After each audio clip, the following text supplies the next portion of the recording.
Allora io voglio molto ringraziare la dottoressa Galbuser. Ci siamo incontrati in un momento in cui parlavo di disturbi alimentari e così il nostro presidente che fa delle manifestazioni ottime. Abbiamo sentito tanti esperti, tutti molto competenti. Il problema serio, gli errori fatti nel trattamento della psicoterapia delle pazienti anoressiche per anni, io sono oltre 40 anni che lavoro nella ricerca e nella psicoterapia, è stato quello, guardate, di credere all'appetito. In realtà le anoressiche vere, ora lo spiegherò quello che intendo, sono delle vere morte di fame, solo che hanno un controllo onnipotente del bisogno di mangiare così forte che nei casi che ci ha presentato prima il professore, lei è anche pediatra, quindi ci ha spiegato i pazienti che incontra, diciamo che questo controllo onnipotente può attaccare addirittura l'istinto di sopravvivenza e morire.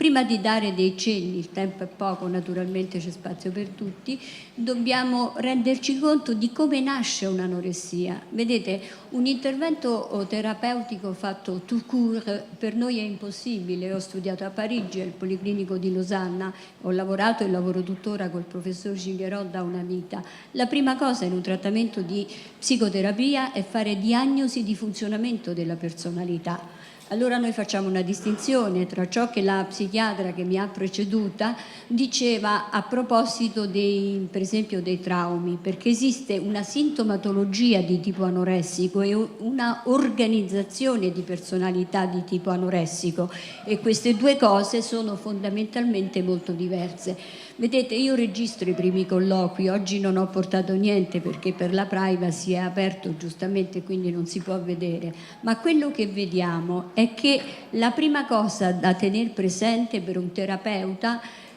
un clinico quindi, è quello di chiedersi cosa è successo. Chi lavora col dolore psichico si imbatte. Del resto ciascuno di noi ha la sua storia emotiva, in storie emotive particolari che all'esterno producono manifestazioni psicopatologiche di entità diverse. Quando si tratta dell'anoressia sono dei drammi silenziosi, la vera anoressica di organizzazione di personalità scoppia in che età? Due sono i momenti fondamentali in cui si manifesta la patologia grave, la prima infanzia, e questa l'abbiamo tralasciata perché non c'è tempo, e l'adolescenza. In adolescenza, per acquisire il processo di identità dobbiamo togliere, separarci, staccarci dalle figure onnipotenti dell'infanzia, fare nuovi investimenti narcisistici. Il cambiamento sessuale di questa età cambia l'immagine che ciascuno ha di se stesso, della ragazza come del ragazzo. Queste adolescenti dal punto di vista psichico non hanno strumenti per poter elaborare il cambiamento. Qualcosa ho visto prima, ma io ho problemi agli occhi, quindi non ho guardato bene. Quando noi parliamo di disturbi di personalità, alla base c'è sempre un difetto di integrazione, di cambiare, di accettare e integrare dentro di noi il cambiamento e di elaborare tutte quelle parti e quei nuovi vissuti che porta il cambiamento.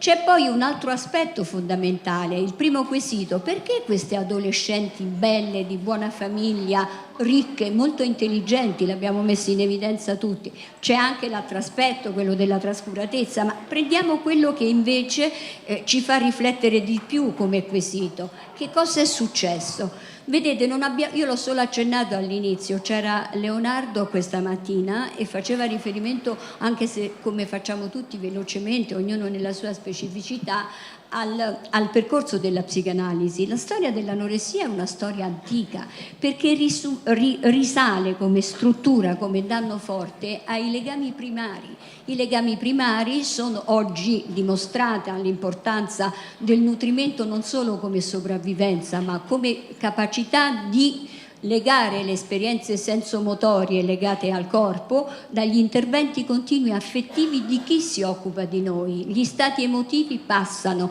le parole che usano, le carezze che riceviamo oggi sono argomento di neuroscienza, non le devo dimostrare io, la scuola di Parma è il fiore all'occhiello della ricerca italiana. Il problema molto serio qual è?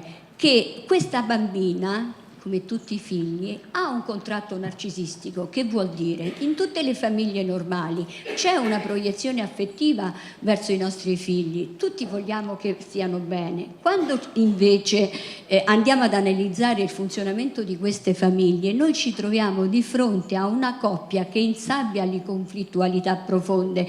Io non so più quante famiglie con la Elisabetta Nalonna abbiamo registrato anche qui a Padova e incontriamo. Perché?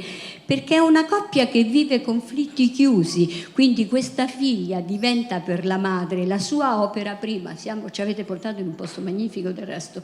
Questa figlia deve essere perfetta in tutto. Sono bambine che io chiamavo all'inizio bambine santine, belle, eleganti, vestite. Mi dice Alba, oggi dicono che sono un manichino. Prima ero una bambola, una pupetta ben vestita da mia madre. La realtà è che quando la coppia dei genitori presenta soprattutto le loro personalità, delle zone del loro funzionamento mentale dove c'è una grande fragilità narcisistica, queste figlie diventano un mezzo per poter realizzare la propria incompletezza. È questo che è diabolico, è questo che è difficile, perché tutti siamo tentati quando vediamo queste bambine evanescenti a dire ma mangia, sforzati, ti rovini la vita. È tutto il contrario. Perché? Perché il trionfo narcisistico della vera anoressica di organizzazione mentale, quindi quella seria grave che può arrivare a morire, vive del trionfo. Cioè il controllo è la forma più forte di cui gode, una specie di orgasmo. Era Leonardo che faceva riferimento alla Evelyn Kestenberg quando io studiavo a Parigi, lei c'era ancora.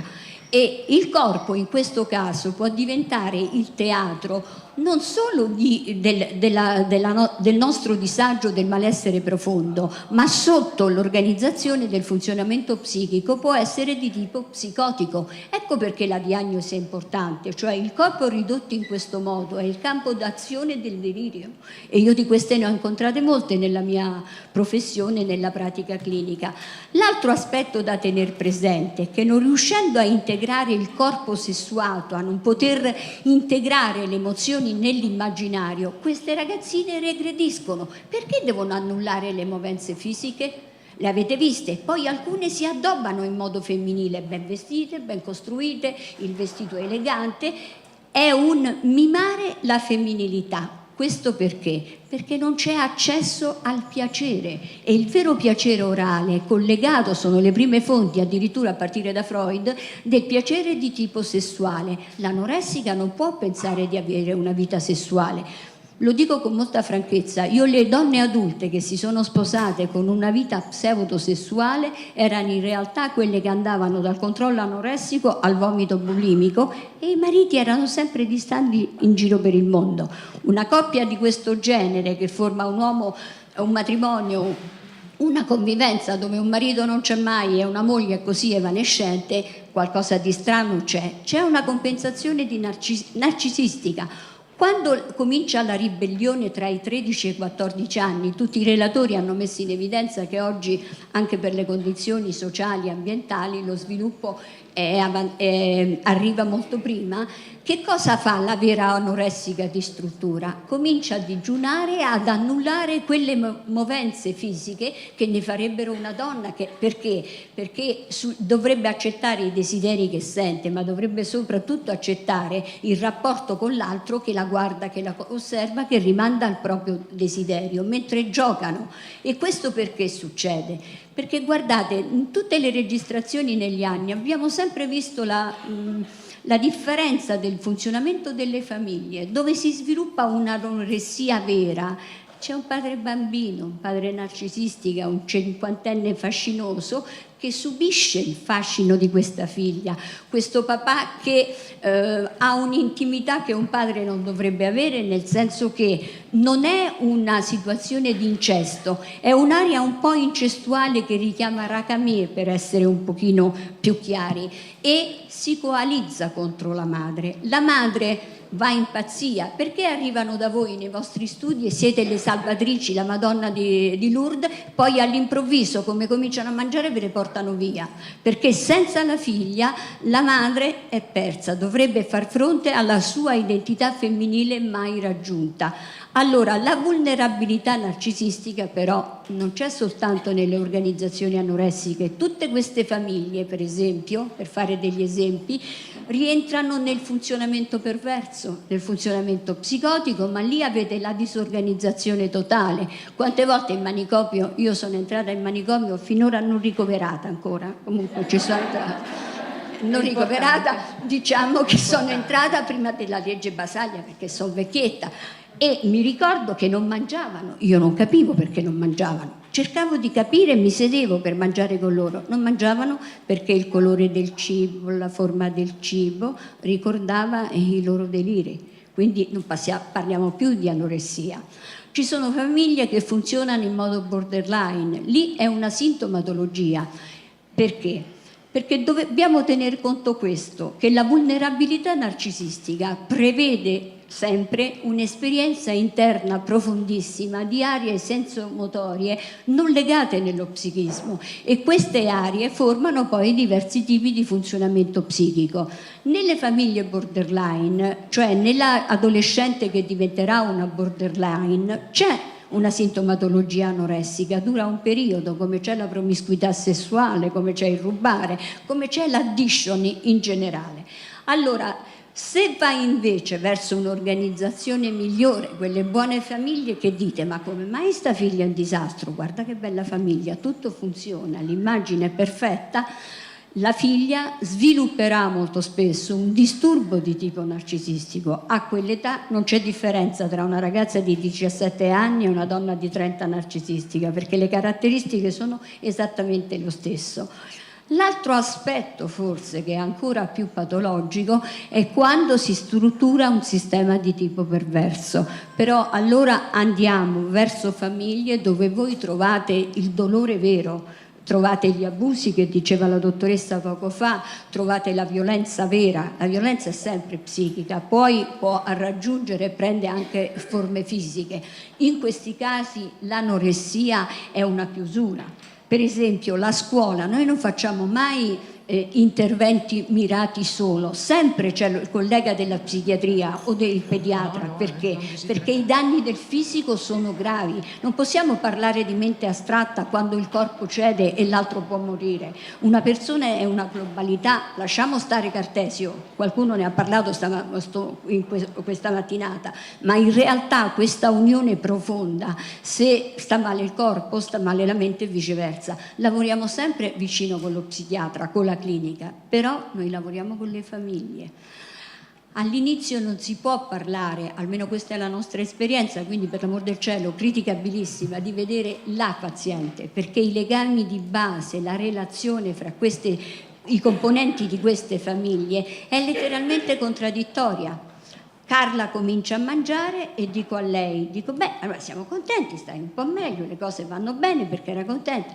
Dice sì dottoressa, mia madre mi conta 12 rigatoni, li conta la madre, e 4 prugne. Allora vedete che dinamica c'è tra questa madre e questa figlia. Allora prima di cominciare, questo mi permetto di dirlo data la mia età, un trattamento di psicoterapia, attenzione, coprite le spalle, e quelli esperti ce ne sono tanti qui stasera, non hanno bisogno del mio suggerimento, ma quelli giovani mai da sole.